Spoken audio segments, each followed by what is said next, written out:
As a new content creator, sometimes this road or journey can definitely be tricky. It's not like anybody has taught you how to be a content creator, and a lot of content creators gatekeep on how to actually grow. And everybody says they have the secret formula for how to grow, but do they really? Like many of you, my goal in 2024 was to become a content creator, and this is nothing new to me. I've wanted to be a content creator for a really long time, but I just let fear get in the way. I feel like being afraid of something that you actually want to do shows just how passionate you really are about that thing, but you don't really know how to focus in on that thing because either you don't know too much about it, or it's new and foreign to you and you're scared to take a chance, but you actually believe that you could potentially do it. I've always thought that I could become a content creator, not because I'm anybody special, but because I feel like I have a lot of value and I absolutely love helping people. Here are some of the things that I've learned in the past 2 months of being a content creator.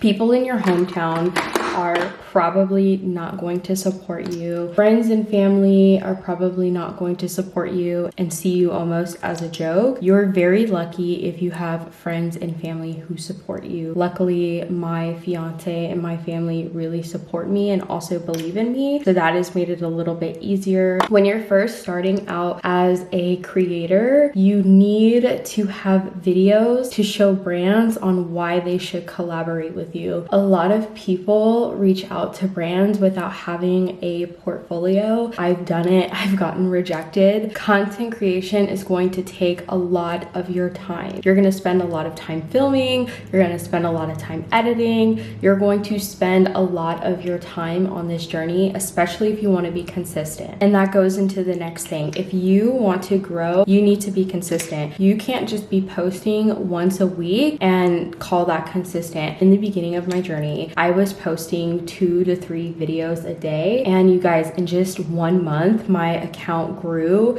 2.5K followers. A lot of people have been seeing that I have been getting brand collabs. What I'm using to get brand collabs are these things called creator marketplaces. And basically for creative marketplaces, they are websites or platforms that you can go to, and brands will put basically a brief of what they're looking for, and then you will apply or pitch to the brand. And if you win the brief, then you will be able to collab with brands. And there are some big brands that are on some of these websites as well, which is really nice. When TikTok started, it was definitely like, oh, this is a fun app, like let's have fun, let's post videos of us dancing, like we were just doing this app for fun. And now TikTok has definitely become a place where people want to see some of their favorite creators that they were already following on YouTube or on Instagram now coming to TikTok. So I feel like now TikTok has definitely become a place of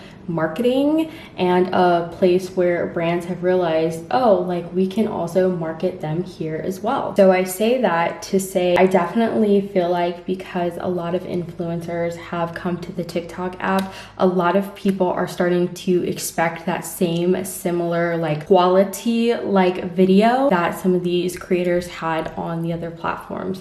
In 2024, I definitely think people want quality over quantity. This is a big one, but this is also a mature one, is that you have to realize not everybody who comes across your video is for you. Not everybody who comes across one of your videos is meant to be one of your followers. You're not everybody's target market. You're not everybody's cup of tea, and that's completely fine. I feel like sometimes with new content creators, we're like, oh, like why don't people want to follow me? Why don't people want to connect with me? Like, why aren't people engaging with my videos? And it could be for a number of reasons, but it could also be the fact that you just haven't found your community yet. Your videos have not reached your community, which is why I would thoroughly make sure that you are trying as a creator to figure out what your niche or niche is. I don't know 100% how I feel about the whole niche conversation because I really don't feel like I have a niche. I feel like I I'm just a person. I mean, I love beauty, I love lifestyle content, and I guess those are my niches, whatever. But if there's other things that I want to post, then I'll post them. And you know, if my community interacts with it, they interact with it. If they don't interact with it, then they don't interact with it. But if you feel like you want to niche down. And if you feel like you don't want to niche down, I would definitely say try to keep yourself within 3 to 4 pillars. People follow people because they're relatable. They don't follow, I mean, that's the main reason why people follow people, right? Is because they're relatable, because they agree with them, because they can see eye to eye with them essentially. And if you just are posting about every and anything, it's really hard for people to relate to you because there's only one of you. Like, only one of you exists. So yes, people might have 3 to 4 things that are similar to you, but people are not gonna have 20 to 30 things that are similar to you. If you don't wanna niche down, definitely try to stick within 3 to 4 kind of like niches or brand pillars or whatever you want to call it. Another thing, and this is kind of a hard thing, but learn how to be yourself on camera. This is definitely something that I struggled with in the beginning. You know, there were people that I guess I could say I aspired to be like, and not that I changed my personality or anything, because I definitely didn't, but I also didn't really show and give people my personality. Me as a person, I have a hard time trusting people. Me putting myself out there is also really hard, and to trust, you know, and to trust random strangers on the internet to actually, you know, see me as who I am, that was definitely something that was a bit challenging for me in the beginning. I mean, now I'm kind of over that hump and I've gotten past that, but I would definitely learn, you know, how to be yourself more and more on camera, because if you're not naturally like speaking to cameras all day, it definitely is a little bit daunting. And even now as I record this, like part of me like feels kind of cringe, I guess you could say, but you know, it's practice. You have to practice talking to the camera. You just have to practice. Another thing that I had to learn as a small content creator over the past 2 months is that not every video that you put out there is going to get the views, get the likes, get the saves, get the shares. Not every single video is going to do well. Most of my videos right now are in the like 1,000 or close to 1,000, but there are some videos of mine that only get like 400 views still. And this can be, you know, it can be very discouraging in the beginning. But what I do is I analyze those videos and, you know, try to see, you know, what is wrong with those videos, or what am I not doing in those videos that I'm doing in the videos where I'm getting the thousands and thousands of views. It is okay for a video to flop, because as a content creator, you're going to be making more and more videos. So the fact that any of your videos flopped, it's okay, because you're probably going to make hundreds, if not thousands, of more videos.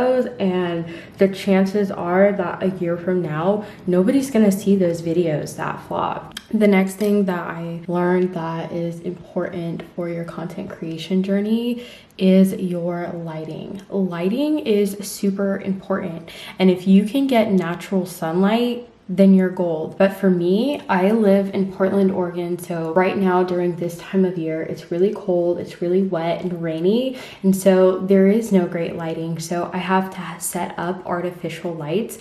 But if you live in a sunny or decent environment, try filming in front of a window and really getting that natural sunlight. Because honestly, natural sunlight looks the best in videos. I think something else that people forget on this journey is to have fun. Like, I feel like a lot of creators, oh, let me not get this in my mouth. I feel like a lot of creators aren't having fun. Like, if you find yourself making content that you're not having fun with, don't be afraid to change it up. Don't be afraid to change it around, do something else, because on this journey, you should be having fun creating content. You shouldn't be like, oh, I don't want to create this content. Like, you should be having fun. So get back out there and keep creating. Just keep creating. You'll figure it out.